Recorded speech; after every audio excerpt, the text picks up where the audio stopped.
Right, welcome back to Milton Mo Junction. I keep forgetting to make videos, to be honest, as I'm going on, so I've done a little bit of work and I suddenly thought, oh, I better show you what I've been up to. I've been working on the end of the platform area, just before it goes under the tunnel. I've put in signals, working signals. The furthest three, I'm not sure how well it comes out on here, but the furthest three are all automatic, so that as the train goes through they change to yellow, then to green, they turn to red, then to yellow, and then back to green automatically with time delays. And the nearest one, the one on the end of the platform, is just a red and green. It's a double signal. Not sure if you can see how well it comes out on here, and that will change automatically as the points change. The signal changes. So that's all wired in and they're all up and running. I've also done some trunking, cable trunking. That's from 10 Commandments. It comes white, so I've painted it concrete. I haven't been that careful with the painting because obviously it's not going to show the ground area that's got covered in paint. I'm not sure if that's how it would be laid, but I've laid it. I've laid an orange cable under the track, so that's all ready to go.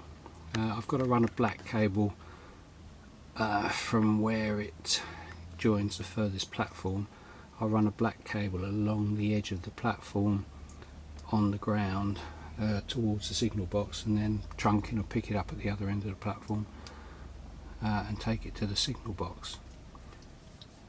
Obviously I've got to do the ballasting now, and I may well ballast the whole of the station area, get it all over in one hit. But before I do that, I've got to put the buffers at this end here, so there's 4 sets of buffers needed.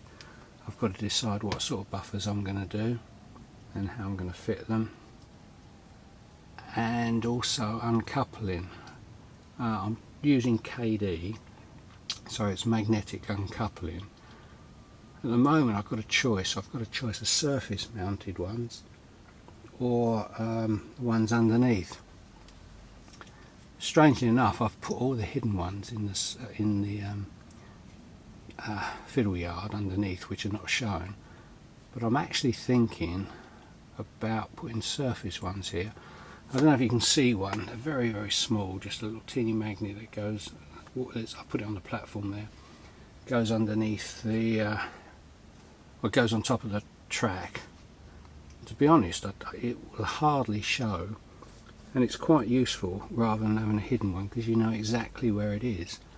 In time you've got all the weathering on it and the ballasting of the track, I don't think it will really show that much, and so I may well go for surface mounted ones. I've got some magnetic ones for underneath. I think there's one there, a proper one there, but I'm making up some as well. Some that I've got made up with magnets. So that's a decision to make before I finish off doing the ballasting. But hopefully I'll do the ballasting. And then once I've done that, I shall get out my spray gun and have an attempt at weathering the track. I've not used the spray gun yet, so that'll be interesting. I was sort of waiting till I've got a lot to do before I use it, because as I say, I haven't used it before, and I thought I'd give a whole lot of work to it when I first use it. So that's pretty much what's been happening at this end on this layout. The other end, you can see where I've been playing with the O gauge layout. I haven't really done anything other than finished off deciding what the track layout's going to be, but I have bought an engine and I have bought a carriage and a couple of wagons. The carriage is fully lit. It's got a chip in it. It's fully lit, and it also has end lights which can be turned on with a little magnet, turned on or off with a magnet, so that when you turn the coach round, you can turn the rear lights off and put them on at the other end. The engine itself is sound. The driver pops up whichever end it's driving. Obviously it's got lights, it's got automatic uncoupling, and all in all it's a pretty impressive loco. I got it quite cheap from Germany, so I just wanted one loco to have a little play with on the system. I've also bought a Z21. I did, well, initially I was going to run the whole thing from the Ecos, but I thought it's going to get a bit confusing, different engines and different points controlled on it. So I thought, well, I'll get a Z21 and I'll just run the whole of the little O gauge layout from there. So I've been playing with that as well. So that's what's happened at the moment. So I'll keep you updated. Bye for now. Okay, well, it's been a little while, but I've now completed all the ballasting for the station area. There's quite a lot of it, and it took me quite a lot of time to do, and that's what I've been doing mainly for a while. But oops, I've also finished off the done a bit of work down that end for the tunnel. Obviously the tarmac, which I've printed out onto card, has got to be glued down and sorted out, and road markings and that, which will make it a little bit more realistic. Road markings going into the tunnel, again, that will make it a little bit more realistic. That's a photograph of a tunnel that I've stuck to the back. I've protruded it a little bit behind to give it a bit of depth. Then the same tarmac I've used for the road in front, I've cut out to shape to go through the tunnel.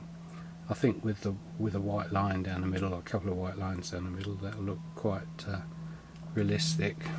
Other than that, I'm just going to clean up the ballasting, or the ballast. Just clean it out, vacuum it off. When I've done that, I'm just going to spray it, weather it all, and that'll be it for this little project.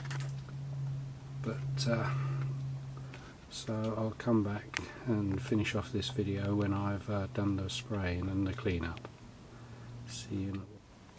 Well, I've just finished weathering, so the track's now in the station, is all weathered. That's my first attempt at airbrushing, so I was quite pleased.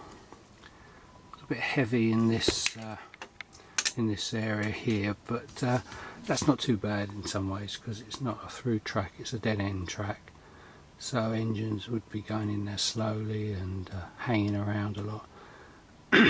I've sort of done lots of oil at the ends where the engines would stay on all the tracks, and just generally weathered it. There's a bit more work to do. I should put some greenery in on the larger expanses up there, a few bushes, bit of grass, but apart from that, the station area is now complete as far as the track's concerned. So I'll now put this up on YouTube, on my channel, and let you have a look at it. Please feel free to leave any comments or subscribe to my channel if you wish, and till the next time, bye for now.